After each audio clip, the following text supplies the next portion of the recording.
बंधुगण आज भिडियो माध्यम आम जाना बेलगछ को गृहर केउठी एवं किपरि रखिले वास्तुदोष दूर होगा सहित गृह धन वर्षा होता है। बेलगछ गोटे एमिति गछ जहाँकि समस्त संसार रे दुर्लभ अटे।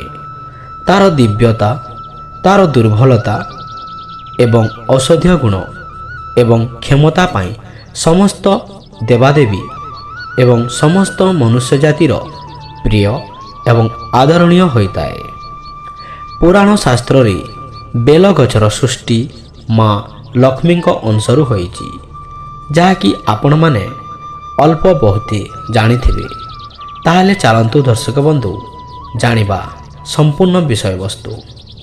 प्रथमे जानिबा बेलगछर किछि उपकारिता एवं औषधीय गुण विषय रे।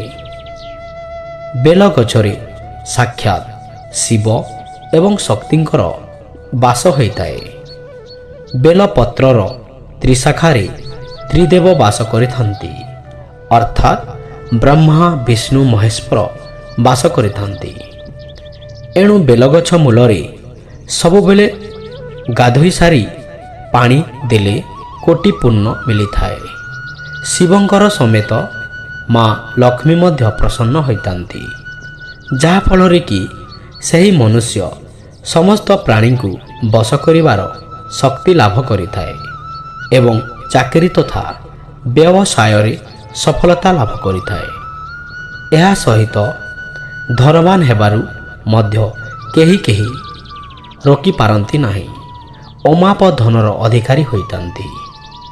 बेलपत्र हेउची शिव एवं समस्त देवी मानंकर प्रिय पत्र।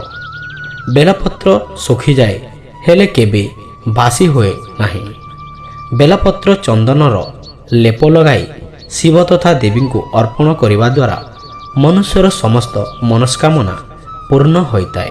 बेलगछर काठी को चंदन परी घोरी शिव तथा देवी को टीका लगाइले कोटि पूर्ण प्राप्ति होता है एवं मनुष्य निज मथारे एही बेल गछर काठी को चंदन परी टीका लगाइले समस्त प्राणी को बस करिथाए एवं दिव्य चेतना जाग्रत होता है एवं समस्त अलौकिक शक्तिर स्थिति को अनुभव करि पारे एवं समस्त संसार रे विजयी मध्य होता है। सोमवार दिन किंबा चतुर्दशी दिन बेल गछ मूलरे धूप दीप भोगपणा एही सबु समर्पण करी सही बेलगछ मूलरे चेर को आनी लाल सूतारे बांधी शरीर धारण कले एवं शरीर रे थिवा नकारात्मक तथा दुष्ट शक्ति को एवं नजर दोष एवं तंत्र मंत्र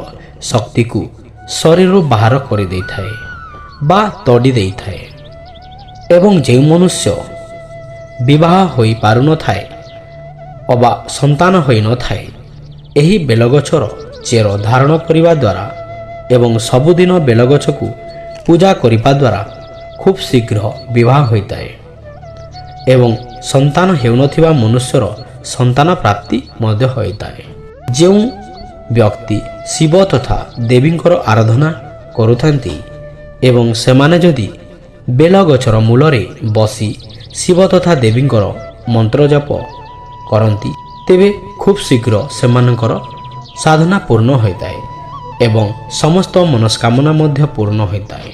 साधारणतः घरर चारि पाखरे बड़ बड़ गछ रहिबा अशुभ होता है एवं सबु गछर छाई घरे पड़िबा द्वारा वास्तुदोष उत्पन्न होता है। मात्र बेलगछ यह एमिति एक दिव्य गछ जहाँकि घरर चतुर्पार्श्वरे कौनसी स्थान रे रहिले यह शुभ होता है एवं एही बेलगछर छाई घर उपरि पड़िले घरर वास्तुदोष दूर होता है एवं घरर नकारात्मकता मध्य दूर होता है। बेलगछ उत्तर किंबा उत्तर पूर्व ऐशान्य कोण रे रहिले धन किंबा अर्थर अभाव रहे नाही।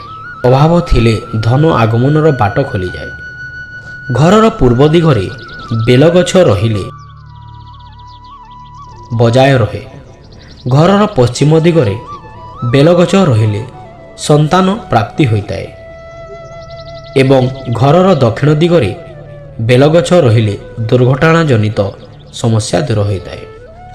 ବନ୍ଧୁଗଣ, ଯଦି ଆପଣଙ୍କ ଘରେ ବେଲଗଛ ନଥାଏ ତାହେଲେ କୌଣସି ଦିନ ଯେକୌଣସି ତିଥିରେ ବେଲଗଛକୁ ଆଣି ଘରେ ଲଗାଇ ପାରିବେ ଏବଂ ପୂଜା ମଧ୍ୟ କରିପାରିବେ।